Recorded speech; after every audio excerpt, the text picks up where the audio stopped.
I guess it goes without saying that I am so excited that I am a week postpartum. My boys have been here for a week. As you guys can tell, I'm still experiencing some facial paralysis. So I was diagnosed with Bell's palsy. I did do a video on that, so I will link that up here if you guys want to check that out. But I did give birth to twin boys a week ago, and I gave birth via C-section. It wasn't a planned C-section, but it wasn't an emergency either.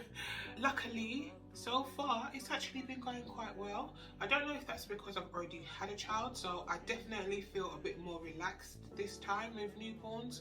I kind of know what I have to do. I know, you know, how to play this newborn game a bit. When I had my son, I was really affected by his cry. I didn't expect him to cry so much. I don't know why I didn't expect that, because of course newborn babies cry, but I didn't anticipate so much crying, and sometimes that was quite overwhelming. So I prepared myself this time to work my way through the crying. So now if there's ever two of the babies crying, I do like talk to myself and let myself know that they're okay and there's no problem, there's nothing I need to do. They're just, I don't know, getting a nappy changed or feeling a bit hungry or whatever it is. I think that your body does have like a natural reaction to baby cries, especially your baby cry. Like your breast will leak, and I at least found like the struggle between really wanting to help them because they're crying and kind of letting them cry difficult. But I'm not having that this time round, so definitely less nervous about them being new babies. My babies were born healthy and didn't need any other assistance when they were born. Baby A, I believe, was born at 6 pounds 7, and baby B 6 pounds 9, so they were a very healthy size. This week though, we have had to go back into hospital, which has been stressful because I have had a midwifery visit. So here they come to your house. So the midwife came to the house, and I mentioned that they both had yellow eyes, like the whites of their eyes were a bit yellow, and she did a jaundice test on them both, and their levels were quite raised, so she had to call the hospital, and the hospital asked that we come in. We did have to go through A&E, so we were in A&E with them for about 4 hours, 4 or 5 hours. Baby A's levels were a bit raised, but they felt like they were happy to let him kind of work jaundice out of his body. Apparently jaundice leaves the body through the wee, so as long as he's feeding fine, he should be able to kind of flush it out of his system within the next few weeks. But baby B, they wanted to put under the lights for some phototherapy, and that was extremely long. So when we went into A&E, we thought we were going to go in and come straight out and come home. That didn't happen. We got put on a ward so that he could have his phototherapy. They left him under there for 12 hours. They tested his blood, and they decided that they wanted him to stay under there for a bit longer. So altogether we were in there for like 2.5 days. We didn't go in with any bags, or, you know, other than a nappy bag, we didn't go in with any bags or change of clothes or anything.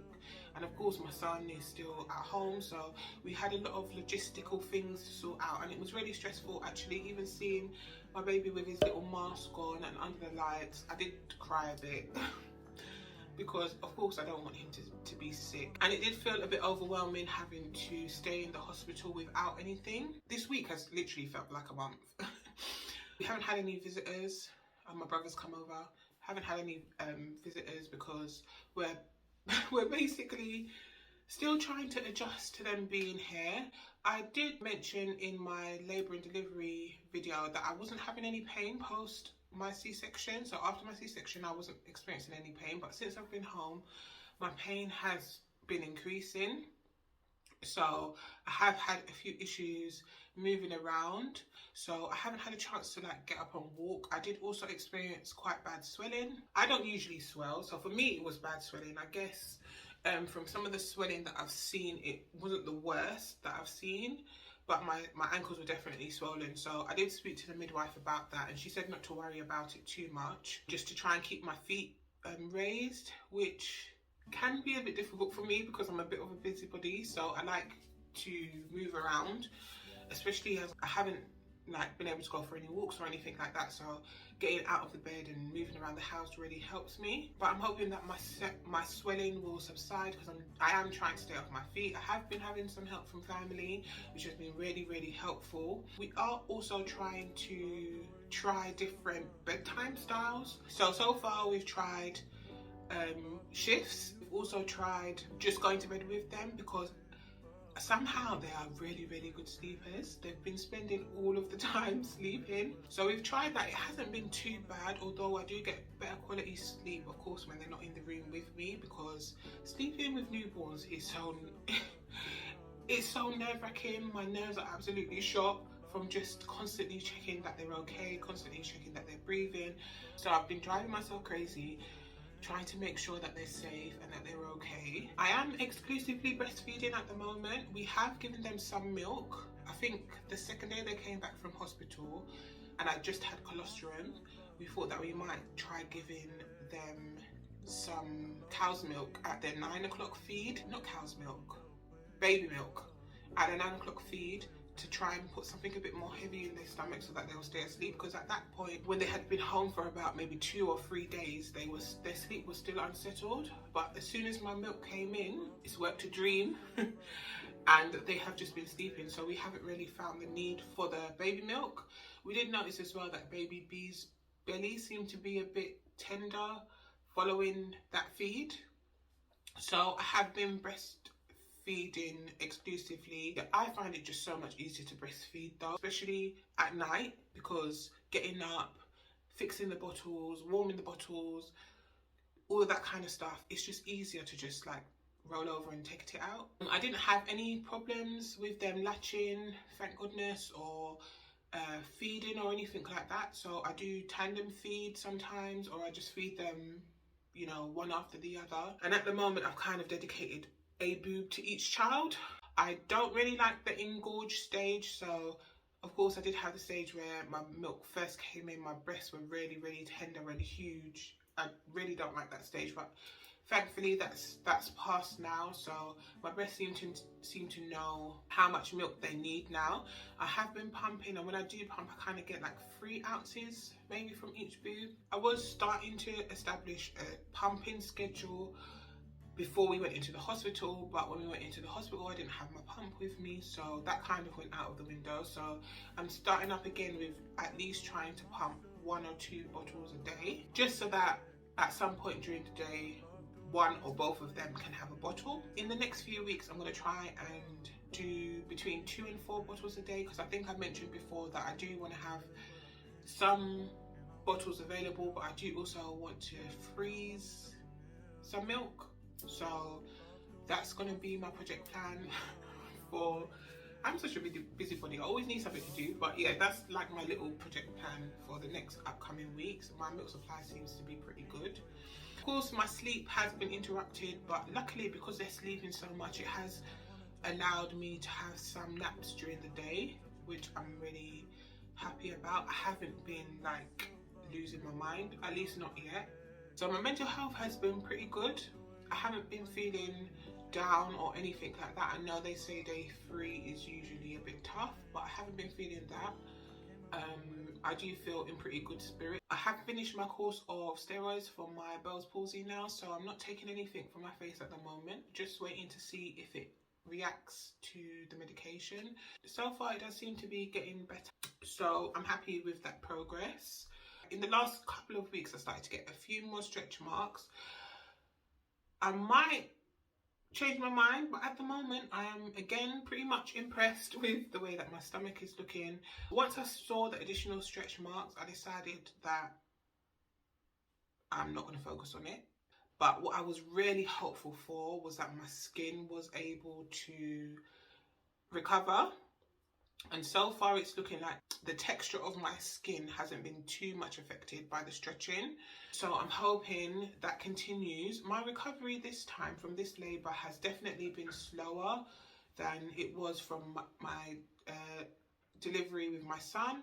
I gave birth to him vaginally with gas and air, and my stomach went down pretty much within a few days. But a week later after this cesarean, my stomach does still look a bit pregnant. It is still quite bloated. I have been using a belly band. I have one on, I have it on now.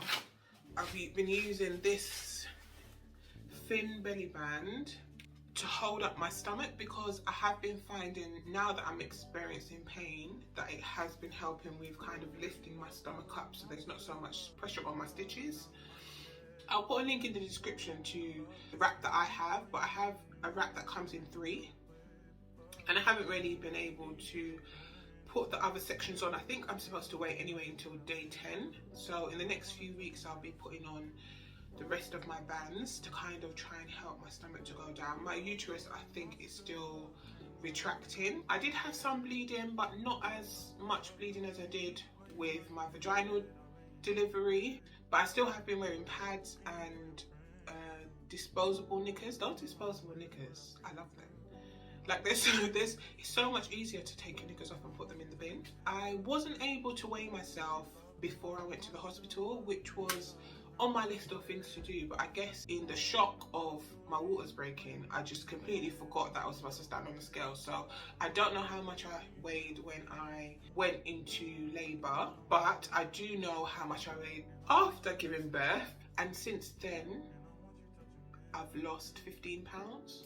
So I've lost 15 pounds this week, and I'm sure that it's all water. So I'm quite happy with that progress. I am not any bigger than I was when I gave birth to my son, which I'm pretty impressed by, because I expected to be much heavier postpartum than I was with him.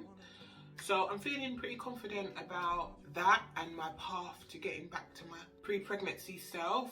I want to lose about 50 pounds, maybe a bit more, but about 50 pounds to be comfortable or happy at least. So I'm going to get onto that at some point, probably not so much now. My appetite has actually kind of been a bit rubbish at the moment. I don't really feel like eating loads. I have of course been eating because I love food, but I don't know if it's the blood thinners or I left hospital with loads of medication in terms of like iron tablets and pain pills and injections for blood thinning, and the last time I left hospital with nothing, but this time I've left with so much. It's a bit unusual for me, but I don't know if it's the antibiotics or what it is, but something's affecting my appetite, and I haven't been feeling super hungry, but that doesn't seem to have affected my milk supply. So I'm kind of just going with it. I'm trying to drink as much water as possible. I am getting really dehydrated.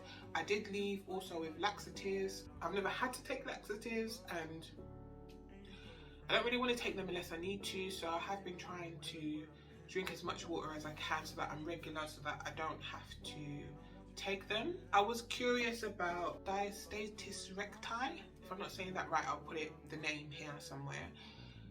I don't think I have it, but I'd like them to check. My cesarean scar, can't even see it. Imagine that. Imagine that, I can't even see it. I got my mum to check. I left with dressing on it, and they said to take it off in 24 hours. So I've taken the dressing off, of course, and it's not weeping. It seems to be healing fine. My mum couldn't even see where it was, so God bless the surgeon. It was a woman, so maybe she knew what I was after. From what I can see, which isn't much, it looks like nothing's happened, which is perfect for me. So I'm waiting for my stitches to heal a bit. Hopefully that will happen in the next few days, just so that I can go for a walk, because the weather has been so nice and I really want to get outside, even if it's just to kind of go and sit and have a coffee or a drink or something like that. I have made use of my Amarap sling so far, which was really, really good. Because as soon as I put them in the sling, they fell asleep, which was perfect. I was able to get some dishes done and things like that. So far, so good, right? Not as difficult as I expected. Definitely manageable. I guess the only thing that we are struggling with at the moment is the broken sleep, but I think that's normal with newborns until they get into some kind of schedule and get a bit older. I am so in love with them, of course.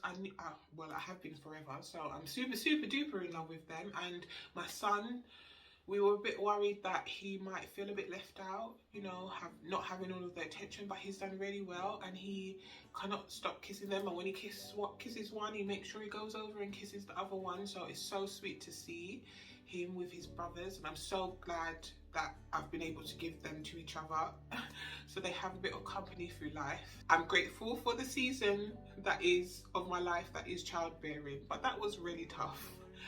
That was really tough, so I'm glad that I was able to get them and myself to this point safely. So thank you so much for watching. Let me know if you've got any questions down in the comments, and I will see you in my next video. Well, look what I've been through, and I wanna touch a meal soon.